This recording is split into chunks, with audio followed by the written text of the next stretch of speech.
সুপ্রিয় দর্শক মণ্ডলী, আসসালামু আলাইকুম। ফার্মোটেকের পক্ষ থেকে আপনাদের সবাইকে স্বাগতম। এবং আজকে আমরা এসেছি নওগাঁ জেলার কাশিমপুর ইউনিয়নে মেসার্স মোল্লা রাইস মিল এবং ডেইরি ফার্মে।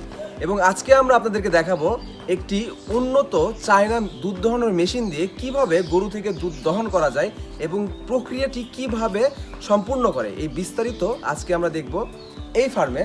তো চলুন, আপনারা যারা দেখেছেন আমাদের আগে মিল্কিং মেশিন, এবার আমাদের যেহেতু নতুন মেশিন এসেছে মিল্কার 5, তো এই মেশিনে আগের মেশিনের পার্থক্যটা আজকে আপনাদেরকে দেখাবো এবং এই মেশিন দিয়ে দুধ দহন করা কতটা সোজা এবং কত দ্রুত দুধ দহন করা যায় এই বিষয়টা আপনাদের কাছে দেখাবো। তো আসুন আমার সাথে দেখা যাক আসলে এনাদের ডেইরি ফার্মটা কত বড়। এবং আমার পিছিয়ে দেখতে পাচ্ছেন তাদের একটি খামার, এখানে তাদের অনেকগুলোই গরু আছে। তারা দুধ দহন থেকে শুরু করে দুধের গাভী থেকে শুরু করে ষাঁড় গরু সব রকমই আছে এবং তাদের নিজস্ব জমিতে তারা ঘাস উৎপাদন করে গরুগুলোকে দানাদার খাবার থেকে শুরু করে সকল কিছু দেয়। অনেকে আপনারা বলেন যে দেশি গরু বা ছোট বাটের গরুতে দুধ দহন করা যায় না। আসলে এটা ভুল কথা, সব ধরনের বাটে দুধ দহন করা সম্ভব হয়ে থাকে। আপনাদের মোটামুটি একটা গরু থেকে কতটুকু দুধ আসে? ঠিক আছে, তো আমরা এখন দেখবো যে আমাদের মেশিনটা 10 লিটার এবং 14 লিটারের হয়ে থাকে। আমরা 14 লিটার মেশিন দিয়ে দেখবো যে আসলে কত লিটার পর্যন্ত দুধ আমরা দহন করতে পারি।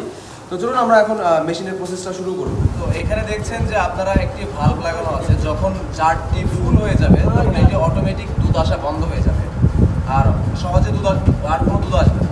তো আমাদের মেশিন সেট আপ করার পূর্বে আগে মেশিনটি লাগিয়ে নিতে হবে। লাগিয়ে নেওয়ার পর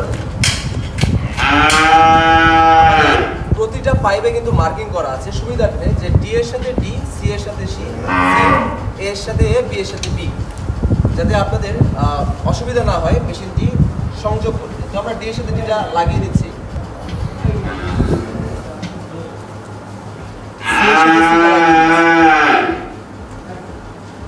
এখানে দেখতে পাচ্ছেন এ এবং বি, যেটা মোটরে আছে এ এবং বি, এর সাথে এ, বি এর সাথে বি লাগিয়ে দিলে জিনিসটি সম্পূর্ণ হয়ে গেল। এটা খুবই ইজি প্রসেস একটি। আমাদের মোটর কিন্তু সেট আপ করা রেডি। এখন যদি আমরা মোটরের লাইন দিই, এদিক দিয়ে কিন্তু লাইনার দিয়ে কিন্তু বাতাস চলাচল করবে। এবং অবশ্যই গরুর বাটে লাগানোর আগে যে লকটা আছে নজেলের, এই লকটি আগে লক করে দিতে হবে এবং 10 থেকে 20 সেকেন্ডের মতো মেশিনটি অন করতে হবে, যাতে একটা ভিতরে একটা প্রেশার ক্রিয়েট হয় এবং বাটে দেওয়ার সাথে সাথে যেন বাটটা অটোমেটিক নিয়ে নেয়। তো আমরা আগে 10 থেকে 20 সেকেন্ড একটু প্রেশারটা করে নিব। মোটরটা আমরা অন করছি এখন। এবং দেখছেন আমাদের আগের মেশিনে এবং এই মেশিনের পার্থক্যটি, আগের মেশিনে আমাদের মোটরে কিন্তু সাউন্ড ছিল অনেক, কিন্তু এই মেশিনে আমাদের মোটরে কোনো জিরো সাউন্ড, কোনো সাউন্ড নেই। অনেকে আছে বলেন যে গরু ভয় পেয়ে যায়, তো এবার আর কোনো গরু ভয় পাওয়ার কোনো চান্স থাকবে না আশা করা যায়। তো আমাদের মেশিনে অলরেডি এখন পর্যন্ত করা হয়ে গেছে, মানে প্রেশার নেওয়া হয়ে গিয়েছে। এখন আমরা গরুর বাটে লাগাবো। দর্শক মণ্ডলী দেখছেন আমরা এখন গরুর বাটে আসলে মেশিনটি লাগাবো। এটা যে কেউ চালিয়ে পারবে। আমরা গরুর বাটে ঢুকিয়ে দিয়ে লকটা ছেড়ে দিই, এটা অটোমেটিক নিয়ে নিয়েছে। আপনারা দেখছেন যে মেশিন দিয়ে কিন্তু দুধ আসছে এবং গরু নড়াচড়া করছে না, ইজিলি গরু প্রেশারও বুঝতে পারছে না। এদিক দিয়ে আপনারা দেখতে পাবেন যে দুধ আসছে কি আসছে না। যখন দুধ শেষ হয়ে যাবে এই লাইনটা পুরোটাই আবার সাদা স্বাভাবিকের মতো হয়ে যাবে, তখন দুধ আসা বন্ধ হয়ে যাবে। আপনারা চাইলে মেশিনের ভলিউম আপনারা কমা বাড়া করতে পারবেন। যদি দুধ কম আসে তখন আপনারা বুঝতে পারবেন যে দুধ কম আসতেছে, আপনারা ভলিউম কমা বাড়া করলে সেক্ষেত্রে কম আসবে।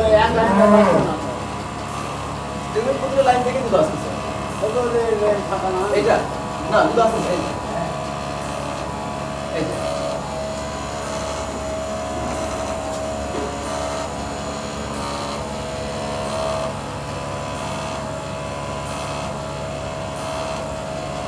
দেখতে পাচ্ছেন দুধ আসতেছে। এটা হচ্ছে হাওয়ার পাইপ, বুঝতে পেরেছেন? এদিকটা হাওয়া যাবে, যেটা একটা মানুষের মতো কৃত্রিম চাপ দিবে। আমরা যেমন গাটা এইভাবে প্রেশার দিয়ে হাত দিয়ে এভাবে চাপ দিবে, এরকম নরমভাবে চাপ দিবে আর দুধ নিয়ে আসবে। কিন্তু আমাদের হাতের চাপের থেকে এটার চাপ অনেকটা কম, যার ফলে যখন দুধ দহন করবেন তখন গরু বুঝতেই পারবে না যে তার বাটে কোনো মানুষ বা মেশিনে দুধ দহন করা হচ্ছে, মনে হবে যে বাছুর দুধ খাচ্ছে। যখন দেখবেন যে যেমন দেখেন এই বাটে মনে হচ্ছে দুধ নাই এখন বর্তমানে, তাই না? আপনারা চাইলে বাটটা অফ করে দেন, এই বাটে আর কোনো প্রেশার দিবেন। যেমন দেখেন এই বাটে দিয়ে এখন বর্তমানে দুধ আসতেছে না, তাই না? দুধ কিন্তু আসতেছে না। লক করে দিবেন। এটাতে দুধ আসতেছে, এটা অন থাকবে। এটাতে দেখতেছেন দুধ আসতেছে না, লক করে দিবেন। এখন মনে করেন যে আপনার গরুর দুধ দোনা হয়ে গেছে, আমি অফ করে দিই। মোটরটা আমি অফ করে দিলাম, অফ করে দিয়ে এই যে লাইনটা আছে লাইনটা ছেড়ে দিচ্ছি। দেখেন সব বাট এখন ইজিলি খুলে আসবে, খুলে আসবে, কোনো প্রেশার নাই। এখন দেখি আমাদের মেশিনে দুধ আসছে কি আসেনি, তাই না? অবশ্যই দেখতে হবে। তো দেখতে পাচ্ছেন মোটামুটি আপনাদের গরু থেকে কত লিটার দুধ হয়? গরু থেকে ওটা 4 লিটার 5 লিটার হয়। ওটা আমরা এখন দেখবো আসলে আমাদের টাইম লেগেছে হয়তো 2 মিনিটের মতো। 2 মিনিটে কতটুকু আমরা দুধ দহন করতে পেরেছি একটি গরু থেকে। তো আমরা এটা এখন মাপ করবো। আমরা প্রথমে ট্রে দিয়ে নিচ্ছি। আচ্ছা, এখানে 50 আছে, ঠিক আছে। আমি এখন দুধ ঢেলে দিই এখানে।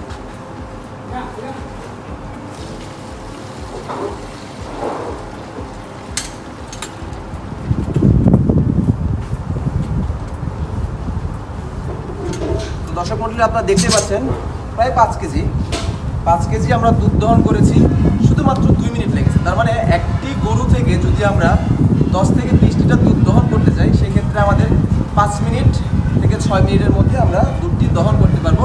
এবং দেখলেন যে খুব সুন্দরভাবে ইজি প্রসেসে দুধটি চলে আসলো। অবশ্যই মেশিন দিয়ে দুধ দহন করার শেষে মেশিনটি সুন্দর করে ক্লিন করে নেবেন, যাতে পরবর্তীতে দুধ দহন করার সময় কোনো ধরনের জীবাণু বা ফাঙ্গাল কোনো কিছু না থাকে। এতে আপনাদের দুধটাও পরিপূর্ণ ভালো থাকবে এবং মেশিনটিও অনেক দিন যাবত লাস্টিং করবে। আপনারা যারা মেশিন নিতে চান এবং মেশিনটি দেখে কীভাবে কাজ করে, আমরা সম্পূর্ণ সেটআপটি দিয়ে দিয়েছি। এবং যারা বুঝতে পারেননি তারপরেও এবং যারা মেশিনটি নিতে চান, তারা আমাদের সাথে যোগাযোগ করতে পারেন নিচে দেওয়া নাম্বারে এবং সরাসরি চলে আসতে পারেন আমাদের কর্পোরেট অফিসে। আমাদের অফিসের ঠিকানা সূত্রাপুর, বগুড়া। আপনারা যে কোনো মুহূর্তে চলে আসবেন, এসে সরাসরি আপনারা চাইলে মেশিন দেখে মেশিন নিতে পারবেন। যাদের মেশিনের প্রয়োজন তারা নিচে দেওয়া নাম্বারে অবশ্যই যোগাযোগ করবেন।